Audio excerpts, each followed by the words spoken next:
Hello, welcome back to We the People Politics.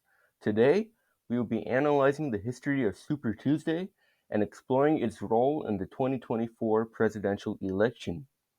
For those who do not know, Super Tuesday is a day in both the Republican and Democratic primaries in which the largest amount of states in the nation hold their own individual primary elections or caucuses to determine which candidates will receive their delegates.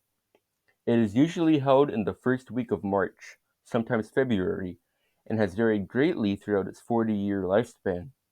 After the chaotic 1968 Democratic National Convention, the Democratic Party recommended that the states should choose to run their own presidential primaries, and since then, all states, territories, and the capital have determined their delegates through either a primary or caucus for both parties. In the Republican Party, the delegates are determined by the primary or caucus vote. Additionally, each state gets three state party delegates, those being their two national committee persons and the state chairperson. In the Democratic Party, around 85% of their delegates are determined through state and territory primaries and caucuses, while 15% of their delegates are sitting governors, congressmen, former presidents and vice presidents, and leaders of Democrat affiliated groups, most of which are bound to vote according to what their state voted. All delegates will vote at their respective convention for whichever candidate they are bound to vote for, and whichever candidate receives the most delegates will become their party's nominee. Now that we have a general overview of the entire primary election, we can now look specifically at Super Tuesday, so let's get analyzing. The first Super Tuesday occurred in the 1984 Democratic primary, which actually had three Super Tuesdays. The first and biggest was on March 13th, the second was on March 17th, and the third on June 5th. Former Vice President Walter Mondale dominated the first two, and despite barely losing the third one to Colorado Senator Gary Hart, he went on to win the Democratic nomination, only to be decimated in the general election by Ronald Reagan. In the 1988 primary elections, both the Republican and Democratic parties only had one Super Tuesday each on March 8th. 21 different states and territories held their respective primaries and caucuses that day for the Democratic primary, and Massachusetts Governor Michael Dukakis managed to win the most electoral votes against competitors Jesse Jackson and Al Gore.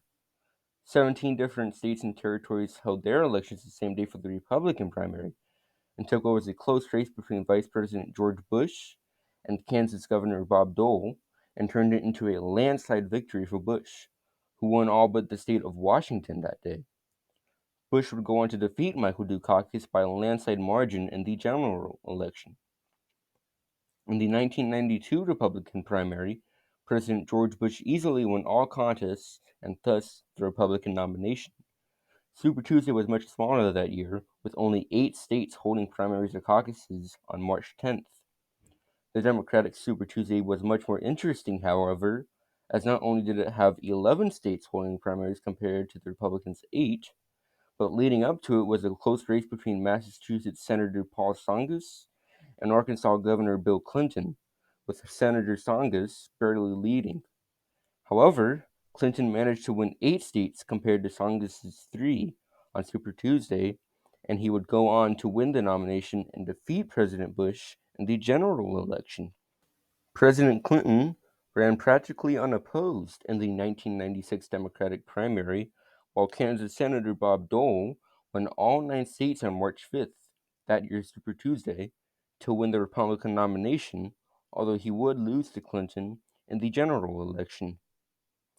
In the 2000 Republican primaries, Texas Governor George W. Bush continued his dominance into the March 7th Super Tuesday, where he won 9 of the 13 states holding primaries or caucuses, compared to Arizona Senators John McCain's 4.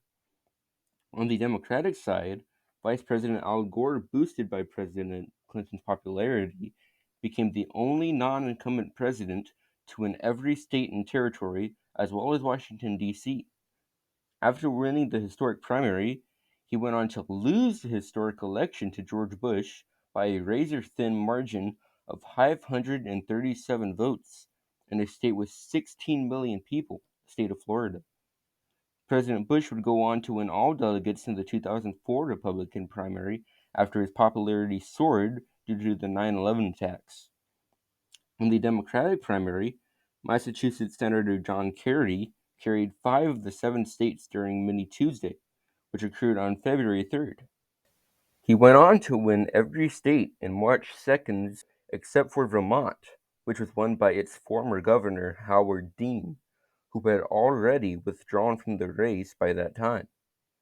Senator Kerry went on to win the nomination, but lose the general election to President Bush. In the 2008 presidential primaries, 24 states moved their primaries and caucuses a month earlier to February 5th. This day was subject to names such as Giga Tuesday and Super Duper Tuesday, as to this day, it is the biggest Super Tuesday. In contrast, only 4 states held primaries and caucuses on March 4th, making it a not-so-Super Tuesday.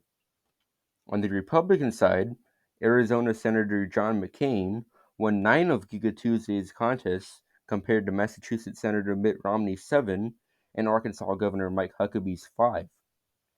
Despite the competitiveness, McCain would go on to win Not So Super Tuesday's 4 states and ultimately the Republican nomination. The Democratic primary that year was looking to be really close between Illinois Senator Barack Obama and New York Senator Hillary Clinton. And on Giga Tuesday, Obama won 12 states while Clinton won 10, and they tied in Missouri. On Not So Super Tuesday, Clinton won 3 states while Obama won 1 state. At the end of the day, Obama won a total of 33 states and territories compared to Clinton's 23. He also won by 0.1% of the vote and went on to win the general election against John McCain. In the 2012 Republican primary, Senator Mitt Romney returned in dominant fashion, and despite Super Tuesday being half the size of 2008's Giga Tuesday, he secured his nomination after winning 7 of the 10 states that held primaries or caucuses. He would go on to lose to President Obama, who easily won his primary in the general election. In the 2016 Republican primaries, businessman Donald Trump continued his dominance into Super Tuesday on March 1st by winning 7 of the 11 states, while Texas Senator Ted Cruz won only 3 of the 11 states. Trump also dominated the March 15th Super Tuesday too, winning 5 states and only losing Ohio to its governor, John Kasich.